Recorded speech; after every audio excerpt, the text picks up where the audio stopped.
दोस्तों, प्राचीन काल में जब भी मंदिर बनाए जाते थे तब वास्तुशास्त्र और खगोल विज्ञान का विशेष ध्यान रखा जाता था। यही कारण था कि प्राचीन काल में बने मंदिरों में स्वयं देवी देवता निवास करते थे। परंतु इन सभी विधि विधानों से निर्मित एक ऐसा भी मंदिर है जहां देवी देवता प्रकट तो हुए, किंतु रुष्ट होकर उन्होंने यहां निवास करने से इनकार कर दिया। हम बात कर रहे हैं एक ऐसे मंदिर की जो लगभग 900 साल से श्राप झेल रहा है। और इस मंदिर को लगा श्राप इतना अधिक प्रबल है कि इस मंदिर समेत पूरे गांव में आज भी सूरज अस्त होने के बाद इंसान तो दूर, एक चिड़िया का बच्चा भी नहीं रुकता है। दोस्तों, हम बात कर रहे हैं राजस्थान के गांव किराड़ में स्थित किराड़ू मंदिर की, जो बेहद खूबसूरत नक्काशी से परिपूर्ण 5 मंदिरों की श्रृंखला थी, जिसमें से एक भगवान विष्णु को तो अन्य 4 महादेव के अलग अलग रूपों को समर्पित थे। परंतु अनेकों भूकंपों के कारण इन 5 मंदिरों में से आज केवल विष्णु मंदिर और सोमेश्वर मंदिर ही दिखाई देते हैं। राजस्थान का खजुराहो किराड़ू मंदिर का निर्माण किसने कराया ये कोई नहीं जानता। इस मंदिर के बाहर 3 शिलालेख भी मौजूद हैं, परंतु इसके निर्माण से जुड़ी कोई भी जानकारी इन शिलालेखों में भी नहीं है।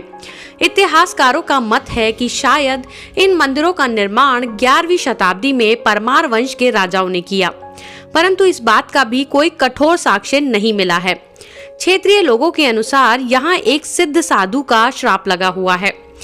यह लगभग 900 साल पहले की बात है, जब एक सिद्ध संत ने अपने अनुयायियों के साथ इस मंदिर के बाहर विश्राम डेरा डाला।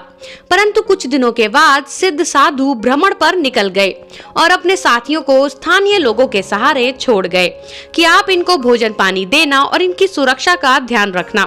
साधु के जाने के बाद सारे संत साथी बीमार पड़ गए।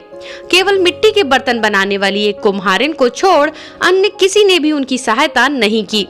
कुछ समय बीतने के बाद वह सिद्ध संत वापस गांव लौटे तो उन्होंने अपने सभी साथियों को मृत्यु शैया पर देखा, जिससे वे बहुत अधिक क्रोधित हो गए।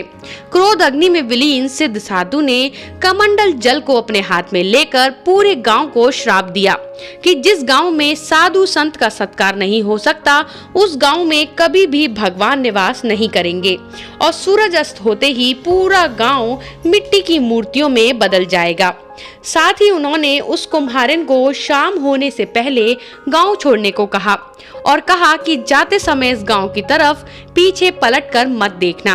कुम्हारिन साधु के कहे अनुसार गांव छोड़कर जाने लगी, परंतु उसको कहीं न कहीं साधु की बात पर यकीन नहीं था और उसने उत्सुकता पूर्वक पीछे पलटकर देखा तो पूरा गांव मिट्टी बन चुका था और साथ ही वह कुम्हारिन भी मूर्ति रूप में परावर्तित हो गई। आज भी कुम्हारिन की यह मूर्ति इस मंदिर के रास्ते में दिखाई देती है। यही कारण है कि आज भी सूरज अस्त होने के बाद इस गांव में जाना मना है और साथ ही इस मंदिर को भी सूरज अस्त होते ही पर्यटकों के लिए भी बंद कर दिया जाता है।